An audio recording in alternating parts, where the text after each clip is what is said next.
Hi friends, welcome back to SRV Kalakkals. இந்த வீடியோவில் நம்ம கடலைப்பருப்பு வச்சு சுசியம் ரெசிபி தான் பார்க்க போகிறோம். வாங்க வீடியோக்குள்ளே போகலாம்.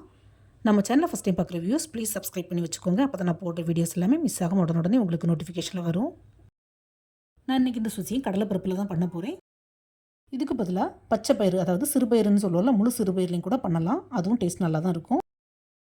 இந்த சுசியை அதாவது இன்றைக்கி 2 டைப்பில் நம்ம பார்க்க போகிறோம். எப்படின்னா மைதா மாவுலையும் டிப் பண்ணி போடலாம், இட்லி மாவுலையும் டிப் பண்ணி போடலாம். அதை தான் பார்க்க போகிறோம். இந்த சுசியத்துக்கு தேவையான பூரணத்தை ரெடி பண்ணிக்கலாம். ஃபஸ்ட்டு இந்த கடலைப்பருப்பை குக்கரில் நம்ம வேக வச்சு எடுக்கணும். மற்ற எல்லா பருப்புகளையும் விட இந்த கடலைப்பருப்பு கொஞ்சம் ஹார்டாக இருக்கும். ஸோ வேகிறதுக்கு டைம் ஆகும். அதுக்கு என்ன பண்ணலான்னா, கொஞ்சம் நல்ல தண்ணி ஊற்றி நல்லா வாஷ் பண்ணிவிட்டு கடைசியாக ஒரு 1/2 அன் ஹவர் நம்ம ஊற வச்சு எடுத்துக்கிட்டோன்னா சீக்கிரமாக வெந்துடும். கேஸ் செலவும் நமக்கு மிச்சமாகும். நான் கடலைப்பருப்பை ஊற வச்சு இப்போ 1/2 அன் ஹவருக்கு மேலே ஆகிட்டு, ஸோ பருப்பு பார்த்திங்கன்னா கொஞ்சம் ஊறிடுச்சு. இதை இப்போ அப்படியே குக்கரில் தட்டிடலாம். பருப்பு ஊற வச்ச தண்ணியை தூர கொட்டிட்டு கூட ஒரு தடவை வாஷ் பண்ணிவிட்டு பருப்பை குக்கரில் சேர்த்துக்கோங்க. இப்போ பருப்பு மூழ்கிற அளவுக்கு தண்ணி சேர்த்து ஒரு 5 to 6 விசில் வேக விட்டு எடுத்துக்கலாம்.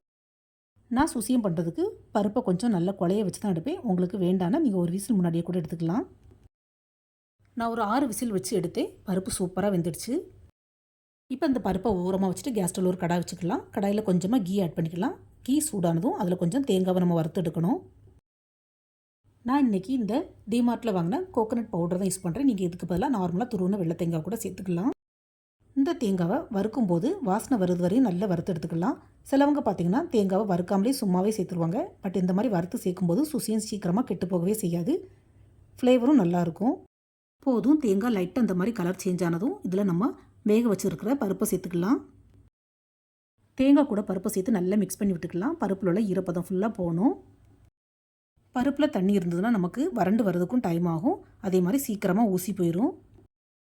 இப்போ பருப்பில் உள்ள ஈரப்பதெல்லாம் சுத்தமாக ட்ரை ஆகிடுச்சு. இந்த ஸ்டேஜில் கொஞ்சமாக சர்க்கரை வெல்லத்தை ஆட் பண்ணிக்கலாம். வெல்லத்தை சேர்த்து நல்லா மிக்ஸ் பண்ணி விடணும். நான் ஆல்ரெடி சொல்லியிருக்கேன் ஃப்ரெண்ட்ஸ், என்னுடைய வீடியோவை ரெகுலராக பார்க்கக்கூடிய ஃப்ரெண்ட்ஸுக்கு தெரிஞ்சிருக்கும். மும்பையில் பார்த்திங்கன்னா எனக்கு இந்த மாதிரி கல் மண் தூசி எதுவுமே இல்லாத வெல்லம் கிடைக்கும். ஸோ நான் டைரெக்டாக அப்படியே போடுவேன். தண்ணியில் எதுவும் கரைச்சி போட வேண்டிய அவசியம் இல்லை. நீங்கள் வெல்லத்தை தண்ணியில் கரைச்சி சேர்க்கதா இருந்தால் தண்ணி கொஞ்சமாக ஆட் பண்ணி அதில் வெல்லத்தை கரைச்சி சேர்த்துக்கோங்க. தண்ணி ஜாஸ்தி ஆகிட்டுனா நமக்கு வத்துறதுக்கு டைம் ஆகும். அதே மாதிரி வெல்லம் சேர்த்த உடனே கொஞ்சம் தண்ணி விடுற மாதிரி இருக்கும் பூரணம். ஸோ அந்த தண்ணி எவ்வளோ வத்துறது வரையும் பூரணத்தை நம்ம வதக்கி விட்டுட்டே இருக்கணும். இடையிடையே அடிப்பிடிக்காமல் கிளறி விட்டாலே போதும். நான் தண்ணி சேர்க்காமல் டைரெக்டாகவே வெல்லத்தை சேர்த்ததுனால எனக்கு சீக்கிரமாகவே வறண்டுட்டு, இந்த ஸ்டேஜில் கொஞ்சமாக ஏலக்காய் பொடி அப்புறம் கொஞ்சமாக சுக்கு பொடி ஆட் பண்ணிக்கலாம். ஃப்ரெண்ட்ஸ், நீங்கள் ஏலக்காய் பொடியை ஸ்கிப் பண்ணாலும் பரவாயில்ல, மறக்காமல் சுக்கு பொடியை ஆட் பண்ணிக்கோங்க. ஏன்னா இந்த சுசியத்துக்கு சுக்கு பொடி தான் நல்ல ஒரு ஹைலைட்டு. போதும். இப்போ பூரணத்தில் தண்ணியெல்லாம் நல்லா சுண்டி வந்துடுச்சு. இந்த ஸ்டேஜில் கொஞ்சமாக கீ ஆட் பண்ணிக்கலாம். பாருங்கள், பூரணம் கடாயில் சுத்தமாக ஒட்டாமல் வருது. இதுதான் சரியான ஸ்டேஜு. கடலைப்பருப்பில் தேங்காய், சுக்கு பொடி, ஏலக்காய் பொடி, கீ எல்லாம் சேர்ந்து வறண்டு வரும்போது நல்ல ஒரு ஸ்மெல் கொடுக்கும். சுசியத்தை இந்த மாதிரி நல்லா வரட்டி பண்ணும்போது 1 or 2 days வச்சு கூட நம்ம சாப்பிடலாம். அவ்வளோ சீக்கிரமாக கெட்டு போகவே செய்யாது, அதுக்கு நான் கேரண்டி. இப்போ ரெடி பண்ண பூரணத்தை ஓரமாக வச்சுட்டு இதுக்கு ஒரு பேட்டர் ரெடி பண்ணிக்கலாம். அதுக்கு ஒரு மிக்சிங் பவுல் எடுத்துக்கலாம். அதில் கொஞ்சமாக மைதா மாவு சேர்த்துக்கலாம். கூடவே ஒரு பிஞ்சு சால்ட் ஆட் பண்ணி கொஞ்சமாக தண்ணி ஊற்றி இதை நல்லா மிக்ஸ் பண்ணி விட்டுக்கலாம். ஃப்ரெண்ட்ஸ், இந்த டிப்பிங் பேட்டர் பார்த்திங்கன்னா நமக்கு நல்லா கட்டியாக தான் இருக்கணும். தண்ணியாக இருந்ததுன்னா நம்ம டிப் பண்ணி எண்ணெயில் போடும்போது பூரணம் ஃபுல்லாக வெளியில் வந்துடும். ஸோ பேட்டரை மட்டும் நல்லா திக்காக இந்த மாதிரி ரெடி பண்ணி வச்சுக்கோங்க. அதே மாதிரி சுசியை நல்லா சாஃப்டாக பொங்கி ஃப்ளஃபியாக வர்றதுக்கு நிறைய பேர் சோடா உப்பு சேர்ப்பாங்க.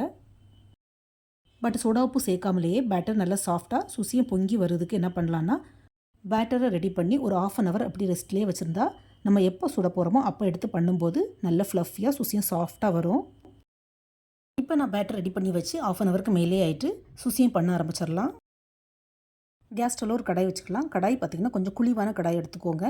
வடை கட்லெட்லாம் பண்ணுறதுக்கு நம்ம கொஞ்சம் ஃப்ளாட்டான கடாய் எடுத்துக்கலாம். ஆனால் அப்பம் சுசியம்லாம் பண்ணுறதுக்கு இந்த மாதிரி கொஞ்சம் குளிஞ்ச கடாய் எடுத்துக்கிட்டால் நம்ம பண்ணக்கூடிய ஸ்வீட் எண்ணெயில் நல்லா டிப் ஆகி சூப்பராக ஃப்ரை ஆகி வரும். பூரணத்தை ஒன்றுனா இந்த மாதிரி உருட்டி பேட்டரில் டிப் பண்ணி சூடான எண்ணெயில் போட்டு பொரிச்சு எடுக்க வேண்டியதான். பூரண சைஸு சின்னதோ பெருசோ உங்கள் தேவைக்கு தக்கன பிடிச்சி எடுத்துக்கோங்க. நான் இன்றைக்கி இந்த சுசியும் கொஞ்சம் பெருசாக தான் பண்ணுறேன். ஆக்சுவலாக என்னுடைய சொசைட்டி ஃப்ரெண்டுக்கு, மராட்டி ஃப்ரெண்டுக்கு கொடுக்கறதுக்கு தான் இதை ப்ரிப்பேர் பண்ணிகிட்டு இருக்கிறேன். ஏற்கனவே இந்த சுயம் நான் ஒரு தடவை செஞ்சு கொடுத்தேன். அவங்க சாப்பிட்டுட்டு நல்லாயிருக்குன்னு சொன்னாங்க. பட் எனக்கு ஒரு பீஸ் தான் கிடச்சிது. மீதி எல்லா பீஸையும் ஃபேமிலி மெம்பர்ஸ் சாப்பிட்டுட்டு தான் சொன்னாங்க. ஸோ அதனால தான் இன்றைக்கி நான் செகண்ட் டைம் ப்ரிப்பேர் பண்ணி கொடுக்குறேன்.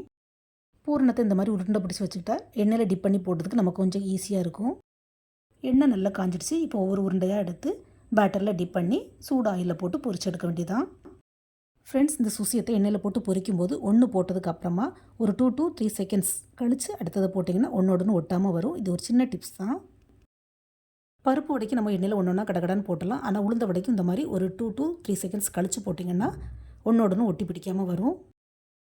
சுசியும் ஒரு பக்கத்தில் நல்லா வெந்து டிரான்ஸ்பரண்ட் ஆனதுக்கப்புறமா நம்ம திருப்பி விட்டுக்கலாம். இதே மாதிரி அடுத்த பேட்சையும் சுட்டு எடுத்துக்கலாம்.